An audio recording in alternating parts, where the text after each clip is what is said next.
পরিবারের সঙ্গে কথা বলতে আরজিকর হাসপাতালে নির্যাতিতার পানিহাটির বাড়িতে এলেন মুখ্যমন্ত্রী মমতা বন্দ্যোপাধ্যায়। সোমবার বেলা 1:45 নাগাদ নিহত তরুণী চিকিৎসকের বাড়িতে পৌঁছন মুখ্যমন্ত্রী।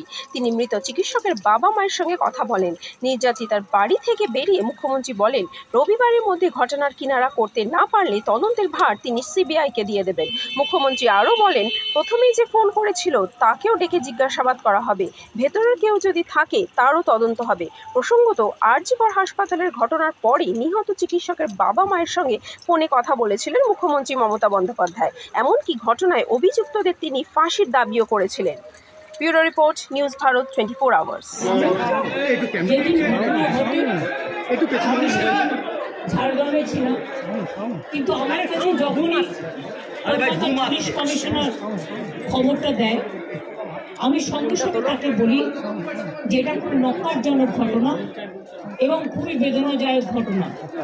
যেই জড়িত থাক তাকে ইমিডিয়েট শাস্তি দিতে হবে এবং আমরা চাই এই কেসটা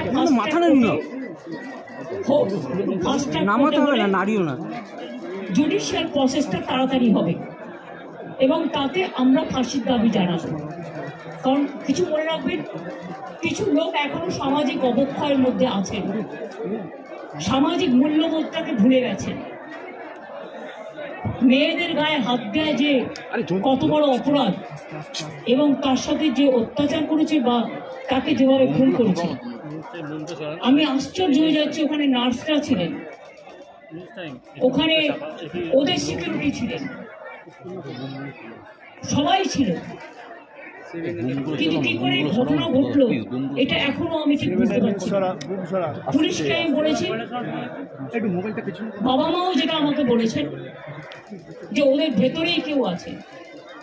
যদি ভেতরে কেউ থাকে, কারো প্রতি সন্দেহ হয়, যারা ছিল, যারা ওর বন্ধু বান্ধব, তাদেরকে সবাইকে ডেকে কথা বলবে এবং যিনি ফোন করেছিলেন প্রথম বাড়িতে তাকেও ডেকে কথা বলবে। আজকে প্রিন্সিপাল নিজে রেজিগনেশন করে দিয়েছিলেন, বলছিলেন যে আমার বাড়িতেও তো বাচ্চারা আছে, যেভাবে আমাকে গালিগালাজ করা হচ্ছে। তা আমরা তাকে বুঝিয়ে বলেছি, ঠিক আছে আপনাকে ওখানে কাজ করতে হবে না, আমরা ওনাকে সরিয়েছি অন্য জায়গায়। আমরা ওখানে এমএসভিপিকেও সরিয়ে দিয়েছি ডিউ টু নেগলিজেন্স। আমরা হাসপাতাল থেকে হেড অফ দ্য ডিপার্টমেন্ট, যে চেস ডিপার্টমেন্ট, তাকেও সরিয়ে দিয়েছি এবং পুলিশ পোস্টে যে এসিপি ছিলেন তাকেও সরিয়ে দিয়েছি।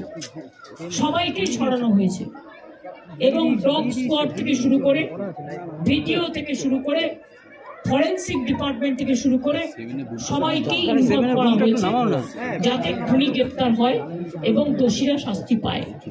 এবং আমি চাই পুলিশ যত তাড়াতাড়ি সম্ভব দোষীদের গ্রেপ্তার করবে। আর রবিবার পর্যন্ত যদি তারা কোন কিনারা করতে না পারেন, কারণ ভেতরেও তো অনেকে আছে, তাহলে এই কেসটা আমরা আমাদের হাতে রাখবো না, আমরা সিবিআইকে দিয়ে দেবো। তার কারণ হচ্ছে আমার এতে কোনো পাওয়ার লেনা দেনা কিছু নেই, আমি প্রথম দিন থেকেই বলছি। কিন্তু ওদের সাকসেস রেট খুব কম। তাপসী মালিককে যখন খুন করে হত্যা করা হয়, ধর্ষণ করে, আজ পর্যন্ত বিচার হয়নি। 21 সিঙ্গুরে এটা হয়েছিল। নন্দীগ্রামে যখন 14 জন গুলিতে মারা যায় বা 10 জন হারিয়ে যায়, আজও তারা ফিরে আসেনি। এই কেসগুলো সিবিআইয়ের হাতে ছিল, রিজার্ভের কেসও ছিল, একটা কেসেরও বিচার হয়নি। এমনকি রবীন্দ্রনাথ ঠাকুরের নোবেল প্রাইজ চুরি হয়েছিল, সেই কেসটাও ছিল, মানুষ কোনো বিচার পায়নি। কিন্তু তবু মানুষের স্যাটিসফ্যাকশনের জন্য যদি কেউ ভাবতে পারে যে পুলিশ ঠিক মতো করতে